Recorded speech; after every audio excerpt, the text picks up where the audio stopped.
మన ప్రభు అయిన యేసుక్రీస్తు నామంలో మీ అందరూ కూడా నా హృదయపూర్వకమైన వందన తెలియజేస్తున్నాను.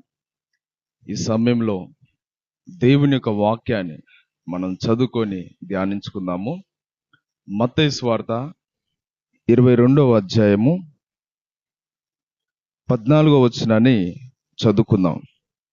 మత్తయి సువార్త 22వ అధ్యాయము 14వ వచనాన్ని చదువుకుందాం. కాగా పిలువబడిన వారు అనేకులు, ఏర్పరచబడిన వారు కొందరే అని చెప్పెను. ఇక్కడ చదువుకున్న వాక్యంలో మనం గమనిస్తే యేసు ప్రభు ఒక అద్భుతమైన మాటను తెలియజేస్తున్నాడు. ఏమిటంటే, పిలువబడిన వారు అనేకులు ఉన్నారు, కానీ ఏర్పరచబడిన వారు కొందరే ఉన్నారు అంటున్నాడు. దేనికి పిలువబడిన వారు, దేనికి పిలువబడ్డారు అనేసి మనం గమనిస్తే, పరలోక రాజ్యమునకు, యేసుక్రీస్తు ప్రభు యొక్క పెళ్లి విందుకు దేవుడు అనేకులను పిలుస్తున్నాడు.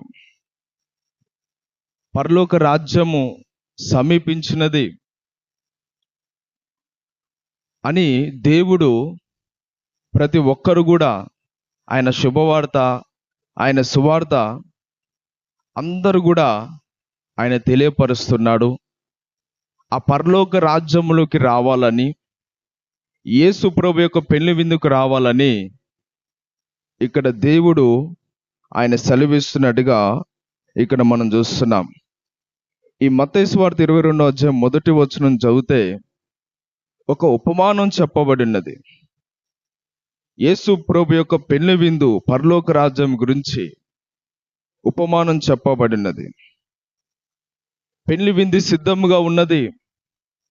పిలువబడిన వారి దగ్గర వెళ్ళి మీరు చెప్పండి అని రాజు అంటే దేవుడు ఆ యొక్క దాసులకు చెప్పినప్పుడు, ఆ దాసులు పిలువబడిన వారి దగ్గర వెళ్ళినప్పుడు వారు అన్నారు, నెపములు మోపుతున్నారు. ఏమిటంటే, నేను పొలం దగ్గర వెళ్ళాలని ఒక ఆయన అన్నాడు. ఇంకొక ఆయన, నేను ఎడ్లను కొన్నాను, వాటిని పరిశీలించడానికి వెళ్ళాలని ఇంకొక ఆయన అన్నాడు. ఇంకొక ఆయన, నేను ఒక స్త్రీని వివాహం చేసుకున్నాను, నేను రాలేను అనేసి ఇంకొక ఆయన అన్నాడు. ఈ విధంగా వాళ్ళు నెపములు చెప్పసాగినారు. అప్పుడు రాజు అంటే యజమానుడు ఏమంటున్నారంటే, మీరు రాజమార్గంలోకి వెళ్ళండి, వీధిలోకి వెళ్ళండి, అక్కడున్న దరిద్రులు కానీ, గొప్పవారు కానీ, కుంటివారు కానీ, రోగులు కానీ, అంగహీనులు కానీ ఎవరున్నా కూడా వారందరిని కూడా తీసుకొని రండి. ఆ వీధులలో రాజమార్గులున్న వారందరిని కూడా తీసుకొని రండి అని తన దాసులకి యజమానుడు చెప్పి పంపించినాడు. అక్కడ ఆ గుడ్డివారు, దరిద్రులు, గనులు, అక్కడున్న అంగహీనులందరూ కూడా, చెడ్డవారు మంచివారు అందరూ కూడా వచ్చినారు పిలవగానే. చూడండి, ఈ యొక్క మొదట ఇక్కడ నెపములు మోపింది ఎవరంటే, మనం వీళ్ళు ఎవరికి సూచన ఉన్నారంటే ఇజ్రాయెల్ ప్రజలకు సాదృశ్యంగా ఉన్నారు. ఒక ఆయనేమో పొలం దగ్గర వెళ్ళాలన్నాడు, ఒక ఆయనేమో ఎడ్ల కాడికి వెళ్ళాలన్నాడు, ఇంకొక ఆయన వివాహం చేసుకుని రాలేనని అన్నాడు. వీళ్ళు పిలువబడిన వారు వీళ్ళు ఏమన్నారంటే, వీళ్ళు రాలేమనేసి అన్నారు. సువార్తను అంగీకరించలేదు, యేసు ప్రభువుని అంగీకరించలేదు. ఇజ్రాయేల్ జాతికి సూచనగా ఉన్నది. వాళ్ళు అంగీకరించలేదు కాబట్టి యేసు ప్రభుని అన్యజనులైన మనకొచ్చింది సువార్త. ఇది ఇంకొక జాతి అంటే ఈ చెడ్డవారు, మంచివారు, ఈ కుంటివారు, అంగహీనులు ఎవరంటే అన్యజనులమైన మనము అని ఇక్కడ మనకు సాదృశ్యంగా అనిపిస్తుంది. అందరూ కూడా పిలుస్తున్నాడు. యూదులు అంత్య దినములలో యేసు ప్రభువుని నమ్ముతారు. అయితే అందరూ కూడా పిలుస్తున్నాడు. అందరూ కూడా అర్హులే, పరలోక రాజ్యానికి అందరూ కూడా రావాలి, ఏ ఒక్కరు కూడా నశించిపోవద్దు, నరకములు కాలిపోద్దని దేవుడు అందరిని కూడా పిలుస్తున్నాడు, ఆహ్వానిస్తున్నాడు, ఇంకా సమయం ఇస్తున్నాడు, దీర్ఘశాంతం చూపుతున్నాడు. నువ్వు ఎవరైనా కావచ్చు, ఏ దేశం వాళ్ళైనా, ఏ జాతి వాళ్ళైనా, ఏ భాష మాట్లాడేవారైనా, ఏ కులం వారైనా, ఎవరైనా సరే, తెల్లవాళ్ళైనా నల్లవైనా ఎవరైనా సరే, అందరూ కూడా పిలుస్తున్నాడు. రండి, పరలోక రాజ్యం సమీపించినది అని దేవుడు పిలుస్తున్నాడు. ఈరోజు చూడండి, దేవుడు పిలుస్తున్నప్పుడు వచ్చినారు కొంతమంది, చెడ్డవారు, మంచివారు, అంగహీనులు, వీళ్ళందరూ రాజమార్గంలో వీధులున్న వారు వచ్చినారు. వీళ్ళెవరంటే యేసు ప్రభువును ఆ సువార్త వెళ్ళగానే, దాసులు వెళ్ళి చెప్పగానే ఆ సువార్త నమ్మి యేసు ప్రభువును యందు విశ్వాసం ఉంచి యేసు ప్రభువును సొంత రక్షకుని అంగీకరించి మారు మనసు పొంది రక్షణ పొంది ఉన్నవారు వచ్చినారు పెళ్లి విందుకు. వీళ్ళెవరంటే ఏర్పరచబడిన వారు. దేవుడు పిలిచినాడు, ఆ పిలిచిన వాళ్ళు వచ్చినారు. ఆ వచ్చిన వారిలో కూడా కొంతమంది నమ్మకమైన వారు ఉన్నారు. ఇప్పుడు చాలా మంది ఉంటారు, వివాహం చేసుకునేటప్పుడు అనేకులను పిలుస్తారు. ఏదైనా శుభకార్యాలు జరిగినప్పుడు కూడా అనేకులు చెప్తారు. అలాగే ఏదైనా గృహప్రవేశం జరిగినప్పుడు అనేకులు చెప్తారు.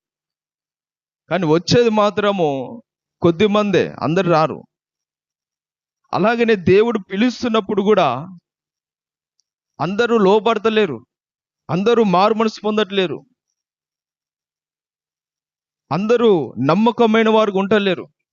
కొందరు మాత్రమే లోబడి సువార్తను అంగీకరించి నమ్మకంగా జీవిస్తున్నారు దేవునికి. వీళ్ళే ఏర్పరచబడిన వారు. ఈరోజు ఒక్క నిమిషానికి ఎన్నో ఆత్మలు నరకంలో గాలిపోతున్నాయి, ఎంతో మంది చనిపోతున్నారు నరకంలో. పరలోకం పోయేది తక్కువ మంది, కొద్ది మంది పోతున్నారు. నరకంలో పోయేది మాత్రం నిమిషానికి, ఒక దినానికి ఎంతో మంది పోతున్నారు, మారు మనసు రక్షణ లేకపోవడం వల్ల. అంటే ఇక్కడ గమనించండి. అందుకని చాలా మంది ఏమంటారంటే పరలోకం పోవడం కష్టము, అంత సులువు కాదండి, అంత పరిశుద్ధంగా జీవించి యథార్థంగా జీవించి నమ్మకంగా ఉన్నవారు మాత్రమే, ఏ తప్పు లేని వారు మాత్రమే, పరిశుద్ధంగా ఉన్నవారు మాత్రమే పరలోకం పోతారు, ఎవరు పోవడం అంత ఈజీ కాదనేసి చాలా మంది అనుకుంటారు. నిజం, పరిశుద్ధంగా జీవించాలి, యథార్థంగా ఉండాలి, మారు మనసు రక్షణ పొందాలి. కానీ వీళ్ళు ఏమంటారంటే ఎవ్వరు పోరు అనేసి అంటారు. జీవించడం ఎవరి వల్ల కాదు కాబట్టి ఎవరు కూడా పోరు అనేసి అంటారు. ఎందుకు పోరు పరలోకానికి? ఇక్కడ మీరు 22వ అధ్యాయము 10వ వచనం చూస్తే, ఆ దాసులు రాజమార్గంలోకి పోయి చెడ్డవారినేమి మంచివారినేమి తమకు కనబడిన వారినందరినీ పోగు చేసిరి గనుక విందుకు వచ్చిన వారితో ఆ పెళ్లిశాల నిండెను. చూడండి, ఆ యొక్క దాసులు వెళ్ళి రాజమార్గులున్న వారందరినీ కూడా, గుడ్డివారినేమి చెడ్డవారినేమి మంచివారినేమి కనబడవారిని అందరిని తీసుకొని వచ్చినప్పుడు అంట, వాళ్ళందరితో పెళ్లిశాల అంతా కూడా నింపబడ్డదంట. అంటే పరలోకం అంతా నింపబడ్డది, పరలోకమేం ఖాళీగా ఉండదు. దేవుడు ఏర్పరచుకున్న వారు ఉన్నారు కొంతమంది, వాళ్ళ చేత పరలోకం అంతా నింపబడతారు. ఎవరు ఓరు అనుకోకండి. నమ్మకమైన వారు ఉన్నారు, దేవునికి ఏర్పరచబడిన వారు ఉన్నారు. పరలోక రాజ్యం కూడా నింపబడుతుంది, పెళ్లిశాలంతా నింపబడిందంట. అలాగనే పరలోకం కూడా నింపబడుతుంది. అందుకనే ఈ అవిశ్వాసులు మాత్రమే అలాగున ఊహించుకొని ఆలోచించుకొని మన వల్ల కాదు అనేసి ఇష్టం వచ్చినట్టుగా జీవించి దేవునికి దూరంగా పోతారు. అలా చేయొద్దు. ఈరోజు చాలా మంది ఉన్నారు, క్రైస్తవులని చెప్పుకునే వారు ఉన్నారు, క్రైస్తవులని అందరు చెప్పుకుంటారు. కానీ ఏర్పరచబడిన వారు అందులో కొంతమందే ఉన్నారు, నమ్మకమైన వారు కొంతమందే ఉన్నారు, పరిశుద్ధంగా జీవించేవారు, దేవుని చిత్తానుసారం నడిచేవారు దేవుని మార్గంలో నడిచేవారు, యేసు ప్రభువును పోలి నడుచుకునే వారు మాత్రం కొందరే ఉన్నారు. బాప్తిసం తీసుకోగానే ఏదో నెలకొకసారో ఎప్పుడో ఒకసారి బల్లారం తీసుకోగానే నేను క్రైస్తవుడినే పరలోకం మొత్తం చెప్పుకోవద్దు. ఏర్పరచబడిన గుంపులో ఉండాలి. నీకు పెళ్లి వస్త్రం ఉండాలి. పెళ్లి వస్త్రం లేకుండా ఒక వ్యక్తి వచ్చి కూర్చున్నాడంట పెళ్లిశాలలో. అప్పుడు ఆ యజమానుడు ఏమంటున్నాడంటే, సహోదరుడా, పెళ్లి వస్త్రం లేక ఇక్కడికి ఎలా వచ్చిదివి అనేసి యజమాని అడుగుతున్నప్పుడు మౌనంగా ఉన్నాడంట ఆ వ్యక్తి. అంటే అతను కూడా సువార్త చెప్పబడింది కానీ దాన్ని స్వీకరించలేదు. యేసు ప్రభువుని విశ్వాసం ఉంచలేదు, మారు మనసు పొందలేదు. అందుకనే అతనికి పెళ్లి వస్త్రము దేవుడే ఇస్తాడు కానీ అతడు తీసుకోలే, మారు మనసు పొందలే, రక్షణ పొందలే. అతడు కూడా వచ్చి కూర్చున్నాడు కానీ దేవుడు ఎమ్మటి అతన్ని ఆ పెళ్లిశాల నుంచి తోసివేసినాడు. ఈ రక్షణ వస్త్రం దేనికి సూచన ఉందంటే, ఎవరైతే యేసు ప్రభువుని విశ్వాసం ఉంచి మారు మనసు పొంది రక్షణ పొంది యథార్థంగా ఉంటారో వాళ్ళు మాత్రమే పెళ్లి వస్త్రము అంటే రక్షణ వస్త్రం ధరించుకున్న వారు అనమాట. రక్షణ వస్త్రం కలిగి ఉన్నవారు నీ జీవితంలో ఈరోజు నమ్మకంగా ఉండాలి. నీ జీవితంలో కానీ, నీ పనిలో కానీ, నీ ప్రవర్తనలో కానీ ప్రతి విషయంలో నమ్మకంగా, పరిశుద్ధంగా, దేవుని చిత్తానుసారంగా ఉండాలి. అవినీతి, అక్రమము, అన్యాయము నీలో నుంచి తీసివేయబడాలి. కల్తీ నీలో నుంచి తీసివేయబడాలి. దేవుని కొరకు ఒక సత్క్రియలు కలిగి దేవునికి మహిమ తెచ్చే విధంగా నువ్వు నడుచుకోవాలి. ఈ లోకంలో నువ్వు పరిశుద్ధంగా నడుచుకొని యథార్థంగా ఉన్నప్పుడు, మారు మనసు పొందినప్పుడు నీవు కూడా రక్షణ అవసరం ధరించుకున్న బిడ్డగా ఉంటావు. నీవు ఏర్పరచబడిన గుంపులో ఉంటావు. ఏదో క్రైస్తవులను చెప్పుకొని సరిపోదు. నువ్వు నమ్మకంగా ఉండాలి. దేవుని యందు పరిశుద్ధంగా జీవించి యేసు ప్రభువుతో నడవాలి. ఆయన చిత్త ప్రకారం నడిచినప్పుడు మాత్రమే నీకు కూడా పెళ్లి వస్త్రం, రక్షణ వస్త్రము ఇవ్వబడుతుంది. ఈరోజు ఈ మాటలు వింటున్న ప్రియ సహోదరి సహోదరులారు, ఎవరైనా సరే, పిలువబడిన వారు అనేకులు ఉన్నారు కానీ ఏర్పరచబడిన వారు కొందరే ఉన్నారు. మనం ఏర్పరచబడిన వారుగా ఉండాలి, నమ్మకమైన వారుగా ఉండాలి. అప్పుడు మాత్రమే మనం కూడా యేసు ప్రభు యొక్క పెళ్లి విందులో ఉంటాము, పరలోక రాజ్యంలో చేర్చబడదాము. కాబట్టి మనం ఏర్పరచబడిన వారుగా, నమ్మకమైన వారుగా ఈ లోకంలో ప్రభు కొరకు జీవించుదాము. ప్రభు రాకడ కొరకు సిద్ధపడదాము. దేవుడి మాటలు దీవించి ఆశీర్వదించును గాక. ఆమేన్.